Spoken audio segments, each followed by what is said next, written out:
Right, so we're going to go ahead and get started. I'm going to call to order the Monday, July 28th, 2025 City Commission meeting. Thank you all for waiting patiently for us. We're going to begin with an invocation given by Commissioner Herzog, followed by the Pledge of Allegiance. If you are able, please stand. I am honored tonight to give the invocation during the first all-female commission meeting in the 104 years history of Royal Oak. I am proud to serve and collaborate with these commissioners. Their intelligence, decisiveness, thoughtfulness, empathy, and unwavering confidence in decision-making have significantly contributed to my development as a leader. I'm in awe of their dedication, knowing their sacrifices and balancing of professional and personal responsibilities to serve our community. It is not easy, and some of these challenges are just uniquely female. As America Ferrera monologue from the Barbie movie states, it is literally impossible to be a woman. When I feel that hopelessness and frustration with these systematic barriers, I lean into Walt Whitman's poem, "O Me, O Life." He states that you are here, that life exists in identity, that the powerful play goes on, and you may contribute a verse. And that is what we are committed to doing at this table. We work together to contribute the next verse for Royal Oak. I share the belief of the notorious Ruth Bader Ginsburg that women belong in all places where decisions are being made. Women make up 50.5% of the US population. We should be at the table. This is no surprise to us. Decades of research show women leaders help increase productivity, enhance collaboration, inspire organizational dedication, and improve fairness. All things that make Royal Oak successful. I look forward to the time when this first-time event will become a norm and not an uneventful. A few months ago, following an evening out with my husband, our babysitter debriefed us on her night caring for our daughters. She mentioned that they primarily played with the Barbie Dream House, where all the Barbies were city commissioners. In their imaginative world, Barbie commissioners had set out to make the world a better place. When asked about Ken, he was busy doing truck stuff, which is also important. Just want to say that. I frequently receive comments from parents about how we have inspired their children with civic engagement, witnessed through their play. And we have all witnessed in this room the impressive civic engagement of the students at the Royal Oak Middle School and high schools. As a result, we are also inspiring the next generation of leadership, and that is a verse that is uniquely female. The contributions of women who previously served as mayors and commissioners of Royal Oak are significant and deserving of recognition as well. Their efforts have paved the way for our current achievements, and it is important to honor and appreciate their legacy. Tonight, as we conduct our city business, let us acknowledge the dedication and service of our past sisters, celebrate our current achievements, and look forward to the potential of future leadership. Amen. Amen. I pledge allegiance to the flag of the United States of America and to the republic for which it stands, one nation, under God, indivisible, with liberty and justice for all. Thank you, Commissioner Herzog. That was an excellent invocation. Thank you for that message. We're going to move on to agenda number 4, presentation to the City Commission, and we're going to start with Ms. Jill Martin with regards to the Habitat for Humanity.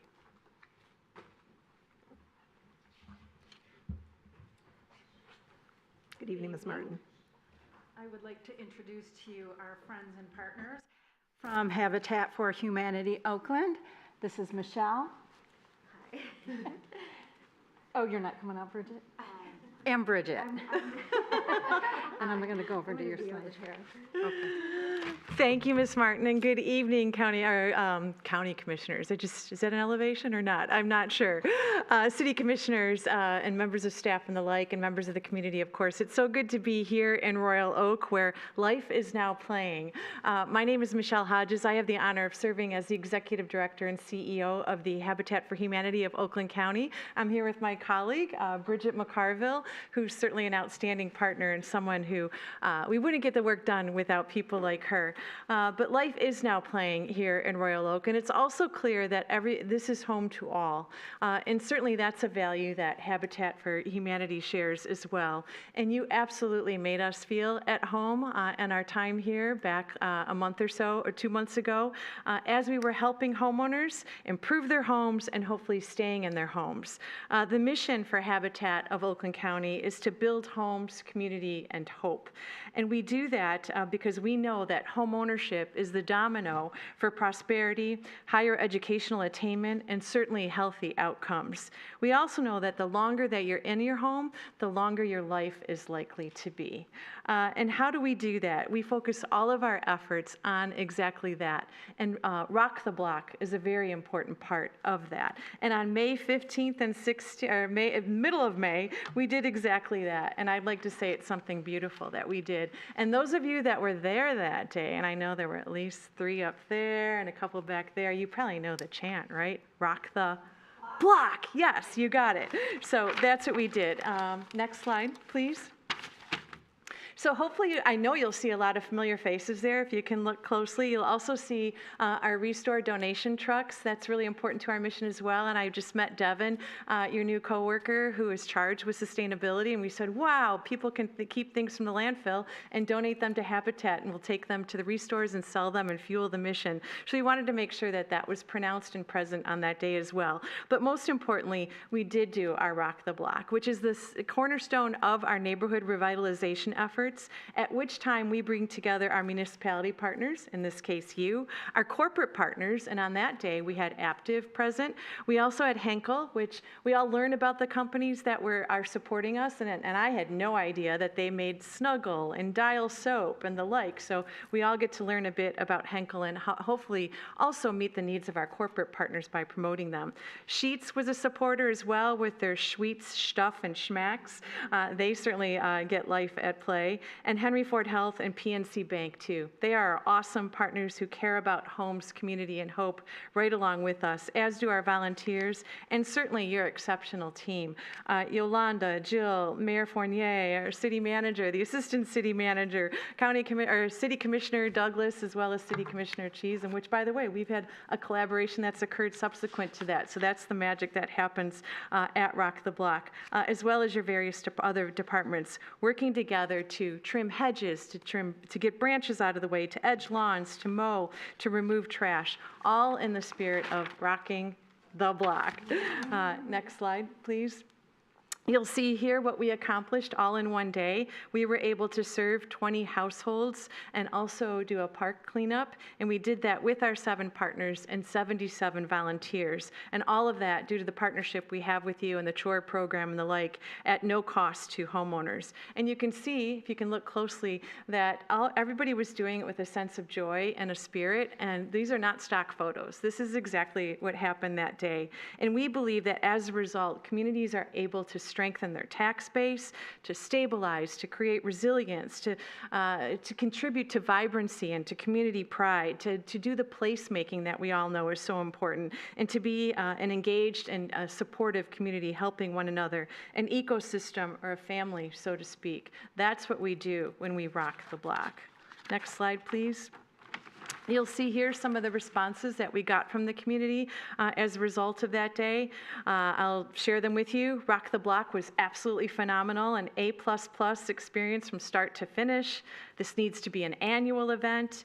It was a true group effort, and the work done in my yard is still pristine. I'm so grateful to be part of something this spectacular. So from this, I think you can see, as we do, that it's not just about the repairs. It's about making sure that community members and residents know someone cares.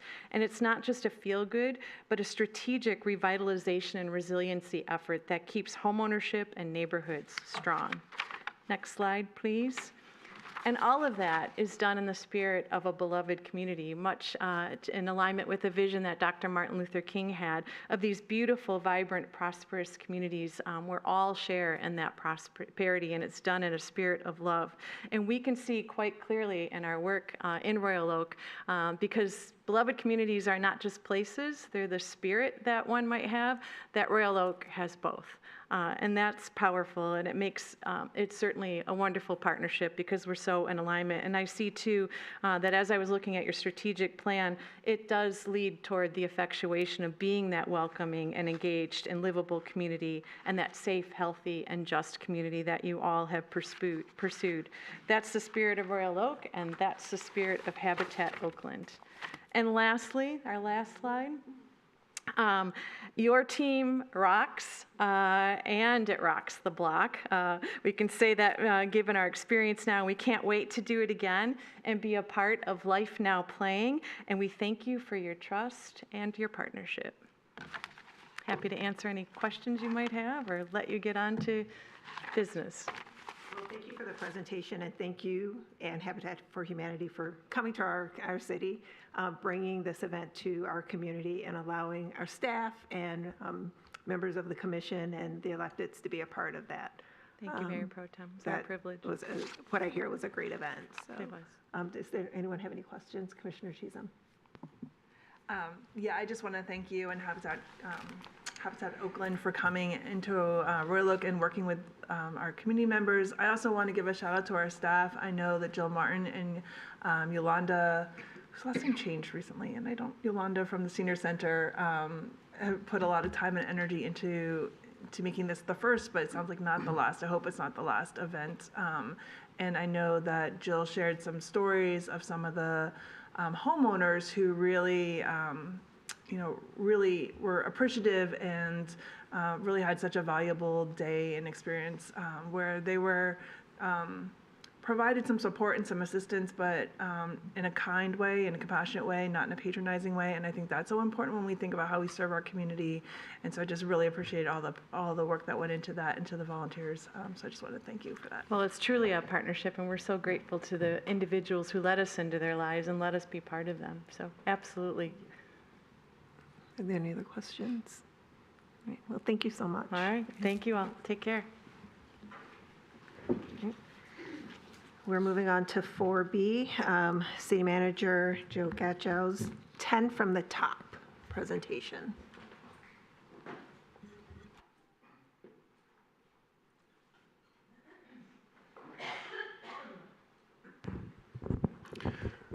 Good evening, Mayor, Commission, and viewing public.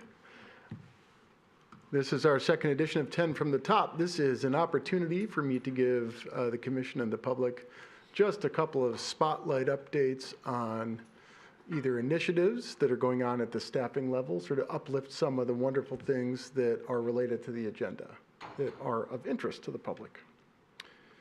So beginning with number one, we're going to continue with these small but important updates on the Senior Center progress. So that is a project that kicked off in late June, early July. We are still on track to conclude that project the week of August 18th, according to DPS. So far, we're on schedule. A couple updates right now. The cool thing about this chronology is hopefully at the next 10 from the Top, we'll start to see some of the new stuff, because here you got, at the last one, we saw a tore down room. Now we have some new drywall up. So we are making progress. We're picking out our finishes, our countertops and laminates were selected. Some ceiling tiles are being installed now, and I know that they're doing some prep work because the Senior Center is going to get a really important generator, which it needs. So they're clearing away some fencing, doing a lot of site preparation for that. So really good progress here from the contractor and from our DPS. And mad shout out to Hugo, our facilities manager. He's doing an excellent job staying on top of this. And he's busy. The DPS is always busy working on other facilities, so I do have a good update on the Salter Center roof. This is on the commission agendas tonight. This was a big infrastructure priority. The Salter Center is recognized as an important community hub. So this is a great investment and a needed investment. You can see an image of the existing roof condition on the right. This was studied. We did an assessment, so this was viewed as a priority facility investment. So the commission approved the repurposing of some available American Rescue Plan dollars and shifted it towards the investment in the Salter Center. And I'm thrilled to say that tonight's bid is under budget. It's about $82,000 under than the initial bid estimates, which is fantastic news for us. So we still have a little bit of padding in that ARPA funds for those funds to be repurposed for other important priorities. Work is slated to begin in October with the timeline that's expected to last about 3 weeks. The DPS has proactively met with the Metro Detroit Youth Center, or Youth Club, sorry, and already working out kind of operation plans to shift operations well ahead of construction. So kudos to Kevin and his team at the DPS. Let's keep facilities in the news. We have Clausen Park improvements. Things are underway. It was a rainy day to take a shot for you guys, but this is maybe between the horizontal rain that was coming down. But we do have the construction paths complete. You can see the new baseball field has been moved and is under construction. That is a new backstop and safety fencing and netting that has been installed. We also have the playground in with some staff who have already tested out the swings, so we're moving along really good there. Also, you'll see drainage improvements in this park as well, and upgraded parking and new restrooms for the park to serve this new investment in the facilities. I would also remind everyone this was funded through CDBG dollars that the city does get as a pass-through down from the federal government. Also, always remind the federal government is currently considering eliminating the CDBG program, which does affect local communities like Royal Oak. This Clausen Park improvement is another example of why those federal dollars are really important. The Star Dream Fountain, you might have noticed that out in Centennial Park, there's work underway. There was a scissor lift out there today. They're doing a lot of important annual maintenance on that, but also some improvements. So we have the sealing of the basin. You have some polishing of the statue, which is being done today, really making sure that finish stays classic and perfect. And then we are adding colored lights to the fountain this year. And so I'm really excited to see what this fountain is going to look like with the water flowing and the lights changing. DPS continues to be in the headlines for all their wonderful work. This is something I really wanted to credit this team in this initiative is, again, something that they as a team took upon themselves to do. They are choosing to do a blitz one Friday a month to do a super team effort to clean up a park. And it's not just cleanup. They're doing small things. You know, they included before and after pictures of really power cleaning and refinishing grills that are used and have been used for a long time. Grills don't always get the love in the park. So that's a great example of them getting down to the details and putting all the resources down into the park to really spiff up the park as a major investment, as a team effort. I'm told that they have picnics. Sometimes there's hot dogs available. I don't know if Kevin would be willing to share a hot dog with any resident that wanted to help clean a grill, but they'll be at Memorial Park this Friday. Here's some before and after pictures. Just look at that sign and the difference in how it pops. And those kind of light touches really help change how the community might feel about their local neighborhood park. You see the bleachers, that makes a big difference. Kevin, I don't really even know what this red brick road is, but it looks great.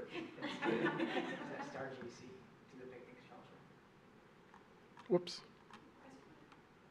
Yes, the red was my question. I don't really know what the red does, but it looks great. Red brick road, so instead of a faded old road, it just brightens it up. Okay. Short-term rentals has been in the discussion, and the commission has been doing things behind the scenes. So they did approve us to draft a bid spec for a software that helps us automate the enforcement of short-term rentals. This will make things, it will improve our ability to understand how many rentals are up and posting in the city.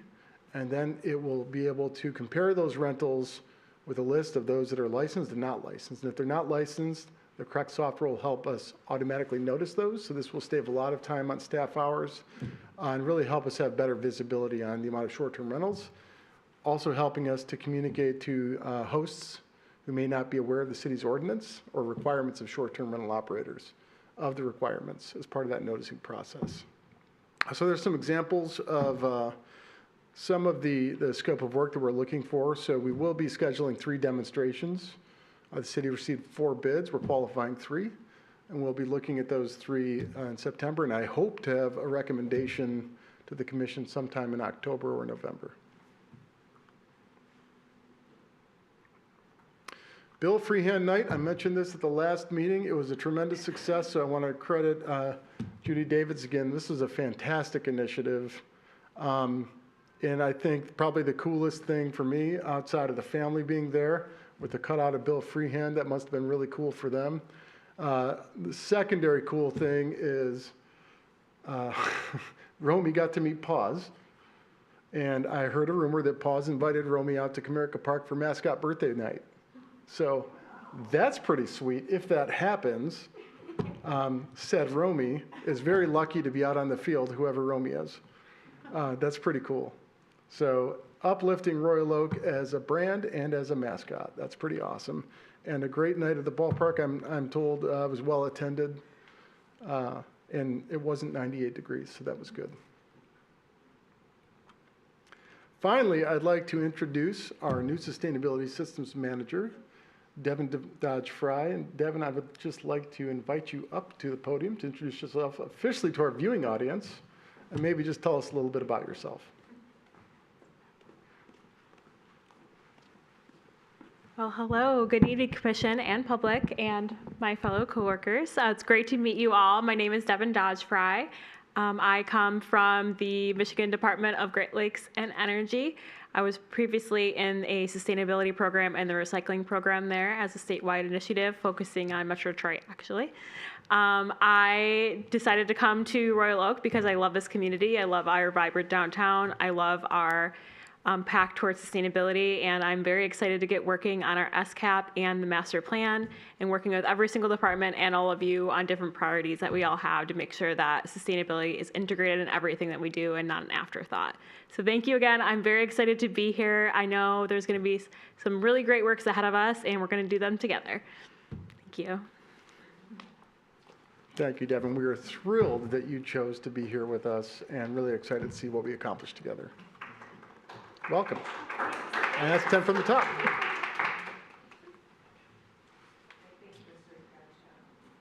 Thank you, Mr. Gatcho. Welcome, Devin, to Royal Oak. There's quite a few initiatives, sustainability initiatives that we have going on here or that we want to implement. So we look forward to having you here to assist us in implementing those things. And I'm really excited for Romy to be out at Comerica Park. So good on Romy.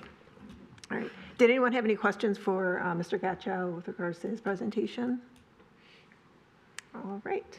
So we will move it along. Thank you, Mr. Gatcho. So we are moving on to item number 5, the approval of the agenda. Would anyone like to make a motion or have a variation of the agenda? Commissioner Macy? I'd like to move approval of the agenda with the addition of a 5B, discussion of excusing absent member. Okay. There is a motion on the table. Is there a second? Commissioner Herzog. Is there any discussion? All right, we'll call for the vote. All in favor? Aye. Any opposed? All right, ayes have it. We have an agenda. Commissioner Macy. I move that we excuse Mayor Fournier from attendance at this meeting. Okay. Is that okay, Nick? Is there a second to the? I'll second. All right, Commissioner Douglas has second. Any discussion? Yeah, I'll just say that Mayor Fournier has missed 2 meetings, but, you know, life happens. He has some things going on right now, both, you know, family fun things and others. So it's expected that, you know, every now and then a meeting or 2 will be missed. So I am happy to excuse him from this meeting. All right, all in favor? Aye. Any opposed? All right, the ayes have it. Mayor Fournier has been excused. We are moving on to item number 6, public comment. The City Commission values and relies on the input of our fellow citizens to make decisions. Now is the time set aside for the public to address the City Commission on any city-related issues, both on the agenda and not. I ask that comments be directed to the City Commission as a whole and not to individual commissioners. The city has made it easy for you to request a follow-up on an issue or leave a public comment by simply scanning the QR code you see displayed at the podium. Please make sure to double-check your information for accuracy, as staff may utilize it for post-meeting responses. If you wish to speak tonight at public comment, please wait until recognized by me, Mayor Pro Tem Hunt, then come to the podium. For the record, you will state your name and address. Please be mindful that the City Commission wants to hear from everyone who wishes to speak. Comments are limited to 3 minutes per speaker, not per topic. There is a timer at the podium to help you keep track of your allotted time. Please note the City Commission will not respond directly to questions during public comment. However, we are taking notes and will address questions when the agenda topic is discussed or refer it to the proper city department for non-scheduled matters. Staff are also taking notes, and we will look into the matters as needed. All right, so we will begin with public comment. Who would like to be first? All right, come on.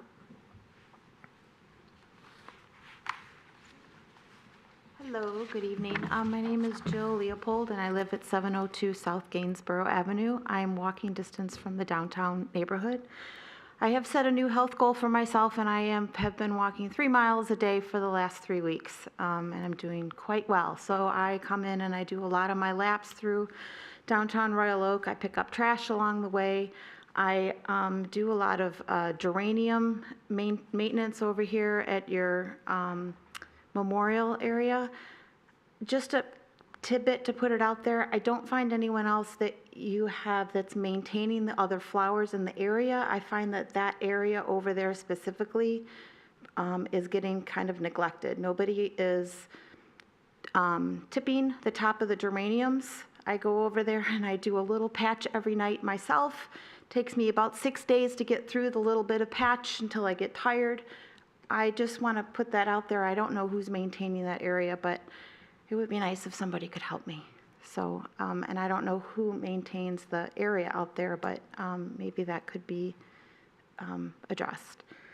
My other concern is I was out walking through the Taco Festival, and over at the corner of Troy Street and 11 Mile, right behind one of the main stages, it was towards the end of the evening, and I noticed that the barrier, the protective barrier, was moved. So that meaning that it's the barrier that blocks the cars for people that are going to do whatever they do. But that barricade was moved. I don't find that that's very safe.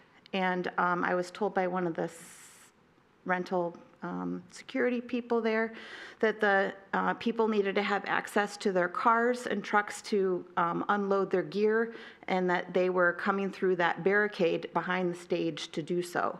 So I personally, I don't find that that's very safe. I find that there needs to be a better way to continue to block catastrophic things that could happen during the festivals, and I find that that's very much lacking, and it was at Troy and 11 Mile specifically.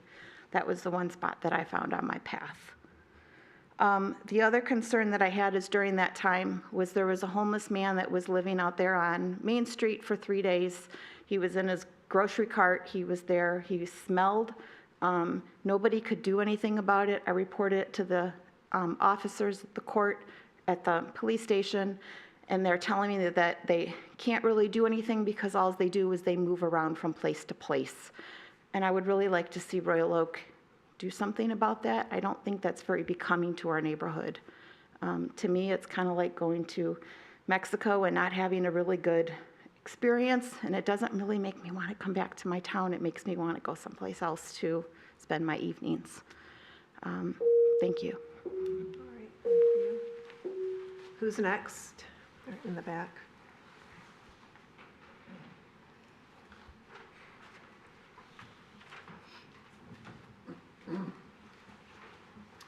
Hi, Tim O'Donnell, 1212 14 Mile Road. Got my visual aid again from last time. I'm going to do a little theatrical 2-character act. I'll be playing myself on this side and Dave Ness on the other side, okay?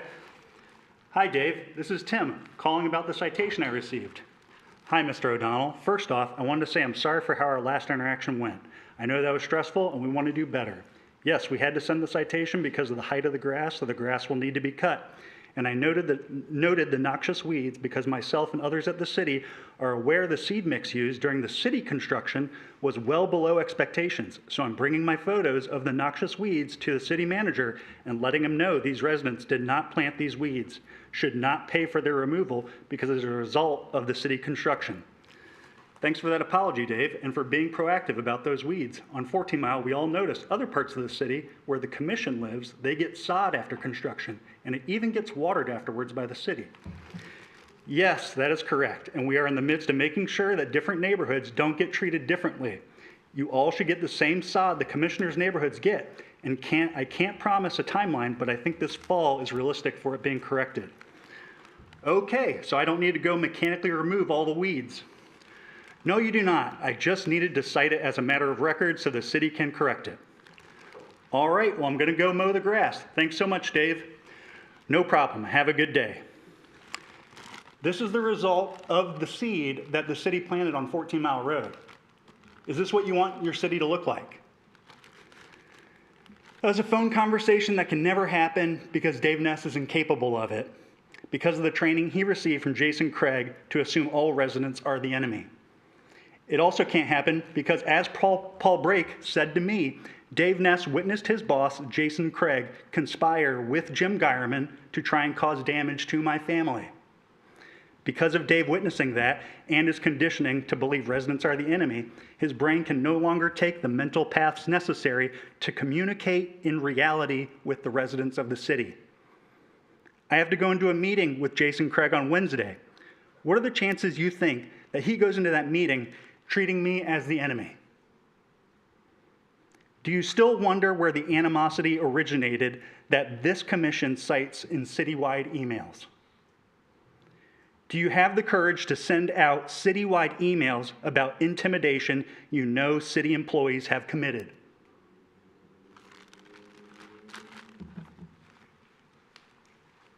All right, who's next? Anyone? All right.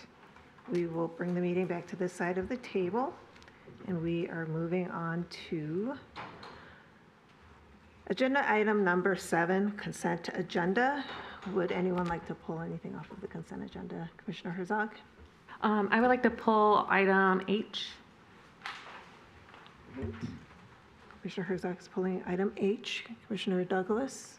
And I'll pull item M. M as in Mary? Yes. Okay. Anyone else? I'm sorry, M as in Melanie or Monica. All right.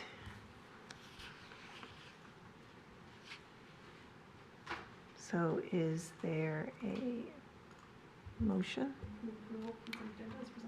Okay.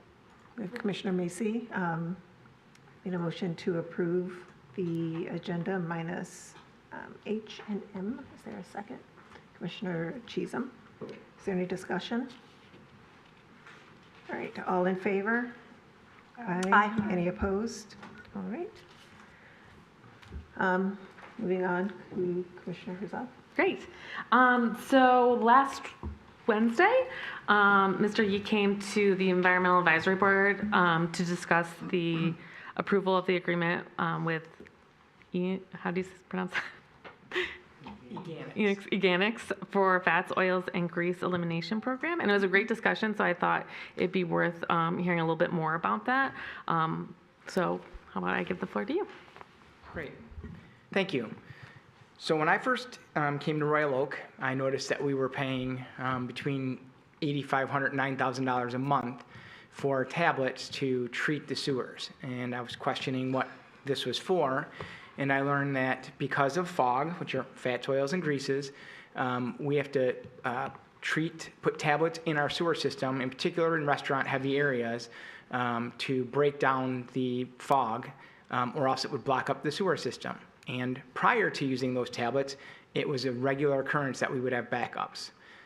So on top of that, every Friday, we do go around and still check our key manholes and make sure that sewers are flowing and that things are running well. And many times we do have to jet those to just get them to operate over the weekend when restaurants and downtown area is busy.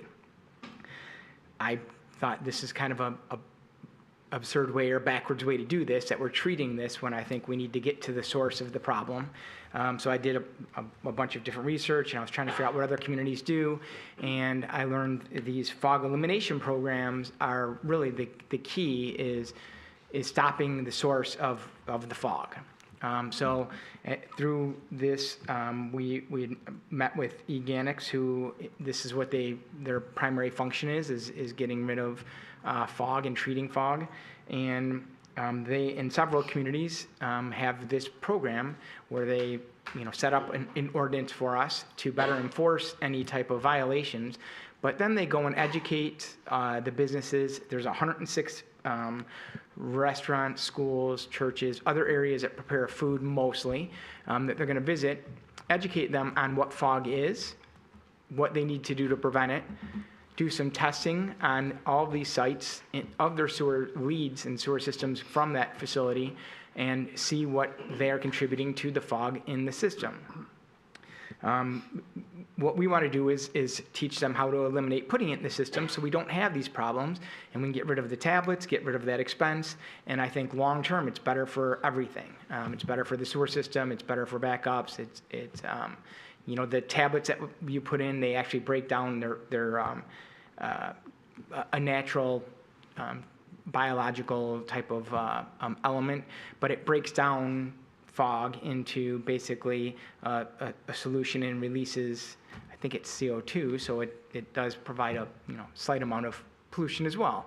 So if we can eliminate all of that in the first place, we're going to be better off in all of the different ways, financially, the sewer maintenance system, and the sewer flow. So this is where we come into this contract, which is a multi-part contract where they do go in and educate the businesses, and they also keep track of it. There's a very intensive and extensive record keeping in GIS. So we will have records real time of the businesses they've been in, what they found, and what testing results when they do test. So to me, this was a win-win. The cost of a one-year contract is less than we will pay annually for the tablets. And my hope is that in a year, we'll be eliminating most, if not all, of the tablets. And we may need to keep it for a couple years to kind of keep it going. And then, maybe more sporadic from there and reduce the amount that we do.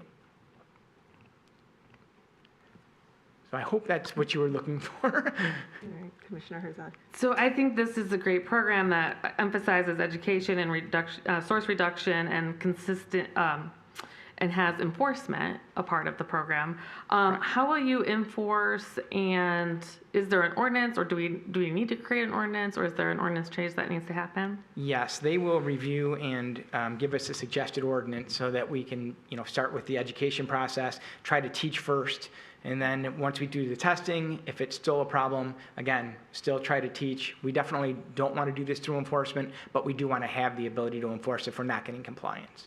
Great. And then you mentioned the amount of data that's going to be collected with this program.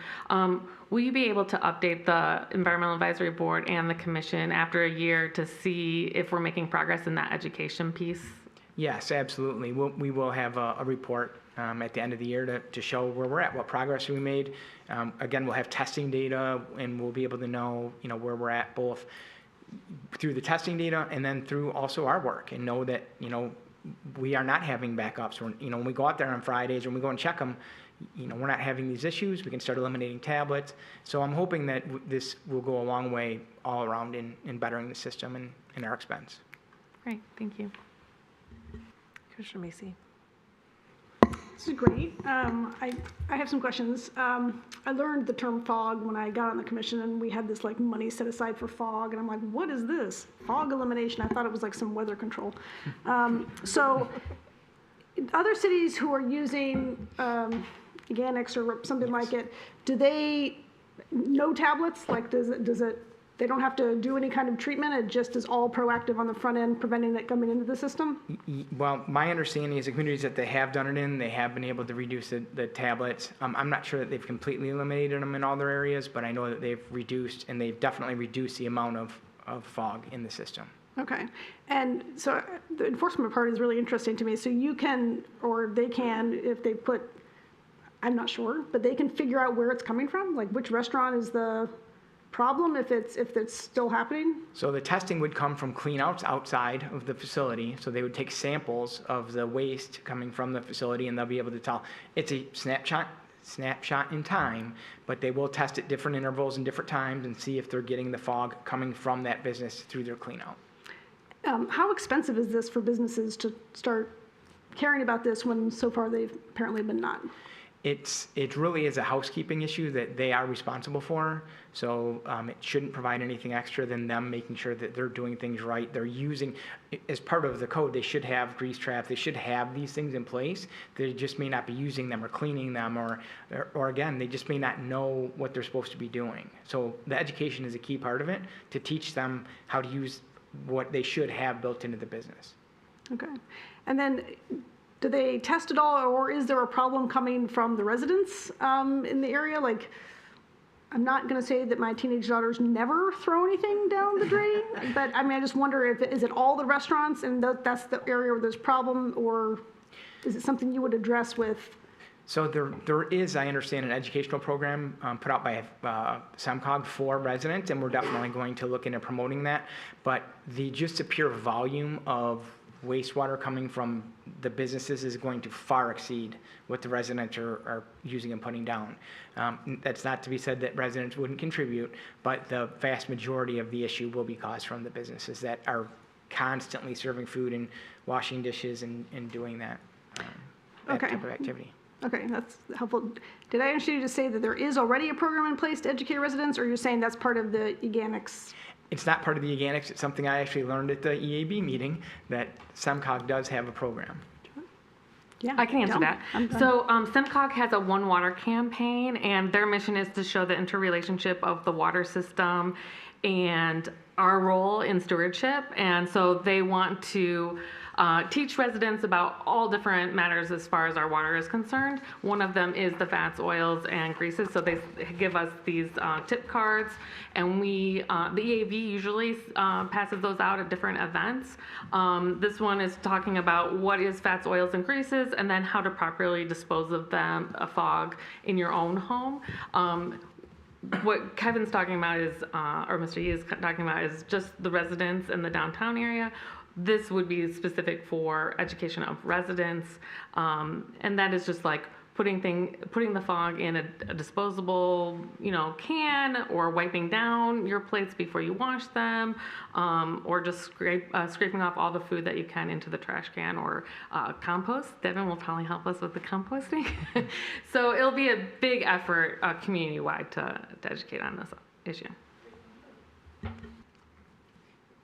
Any other questions for Mr. Yee? I have a question for Mr. Gachowski. So we do have, we're supposed to approve a contract this evening, and I see two documents, both of them are kind of standard boilerplate language. We do have the quote that's a bit more specific as relates to the services that's being provided. But some of the services that Mr. Yee spoke about, specifically the educational piece, the ordinance, providing ordinance language isn't necessarily included in that. Are we reading all three of these together as the contract, and have you reviewed them, and do you feel comfortable with this as the contract that's going to govern this process? I'm fair. It's not ideal at this point, but I'm comfortable moving it forward. It's my understanding that the ordinance is included in the price package, so we do expect them to work with my office to bring ordinance revisions forward so we can enable that enforcement arm if we need to down the road. I believe that was in the, one of the documents is somewhere. It might be in the original proposal.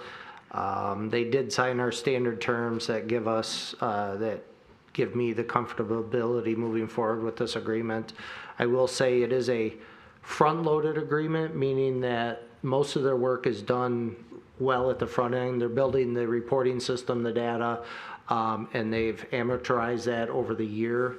And so we're paying the costs up front for the first year. So if something goes awry, we could potentially be out that upfront costs. However, we could, if they do breach the agreement, we could try to recover that in a litigation. So I'm comfortable in that regard. After that, it's a month it's a monthly payment after that we can terminate pretty much at any time if we need to get out of it. So, but the initial front loading for the first year, they do the heavy lift in the front end of that agreement. That's why they're asking for, or that's why the agreement doesn't provide for, if we terminate within that first year, we don't get any money back from them. But with that, they did sign our standard boilerplate, and I think there's justification as far as Mr. Yee provided regarding the fact that it's a sole source agreement, giving the uniqueness of this project. I provided the framework legally, what's required to be able to do that, and I think he's provided ample justification to consider that at this point. That, and as well, it's a service as opposed to like a construction or public works project. It is a service contract, not a construction contract. And I do see the ordinance language now. I apologize for that. Yeah, it's in there somewhere. It's just a bit different with, 3 different. I documents understand. and I would say the proposal and our boilerplate take precedence. They provided their standard terms in agreement, but our standard terms are executed, so I would say those take precedent and would be controlling. Right. Thank you. All right, thank you. Any other questions, concerns? Would you like to make a motion? Move to approve? All right, is there a second? All right, we have a motion on the table. Any discussion? Thank you, Mr. Yee, for your presentation and providing the, bringing the service that I think will be of great benefit to our downtown area, at least initially. All right. All right, ready for the vote? All in favor? Aye. Any opposed? All right, so H on the consent agenda has been approved. Going on to M, the award of the contract for homeless assistance service planning for the year of 2025. Commissioner Douglas. Yeah, this was an ad lib only because the subject of homeless people in our downtown came up during public comment.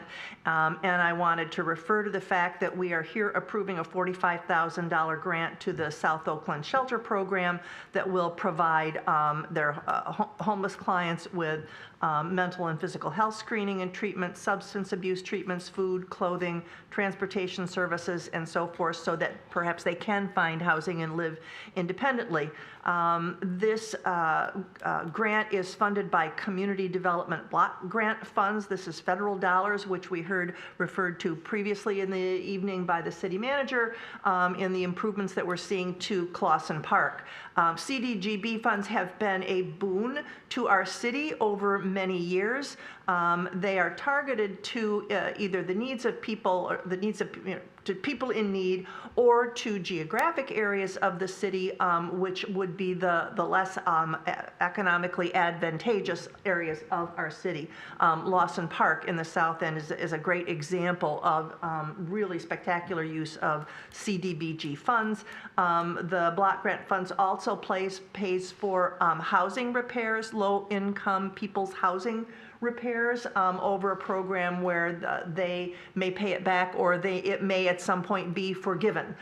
So these are really valuable federal funds coming into our city. One only has to read the papers or watch the TV news to realize that there is a very real threat that the community development block grant funds will be discontinued, and it would be, I'm not going to say devastating to our city, but nearly so. It would be, we would lose many valuable opportunities to make this a better place for the people of Royal Oak.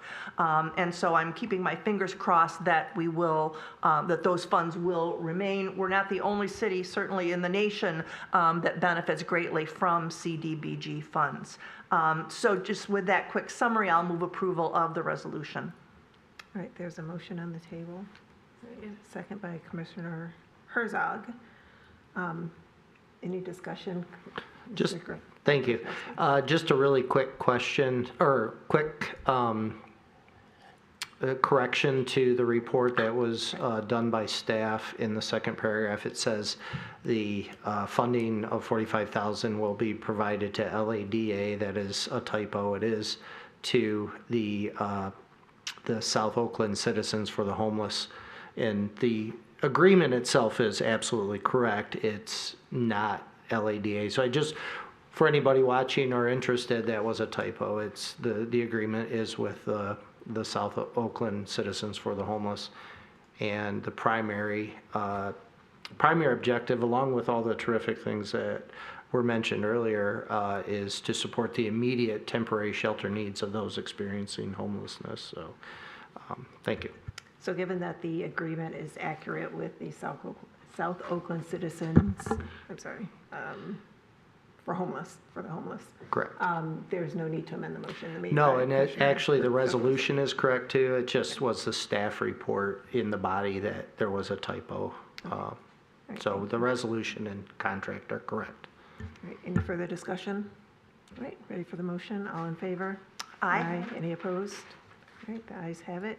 M has been adopted. And, we are at the end of the agenda. Is there a motion? Commissioner Herzog. Motion to adjourn. Is there a second? Commissioner Douglas is a second. Any discussion? All right, ready for the vote? All in favor? Aye. Aye. Any opposed? All right. And we are in adjournment. That is our meeting. Thank you all. I thought you were going to.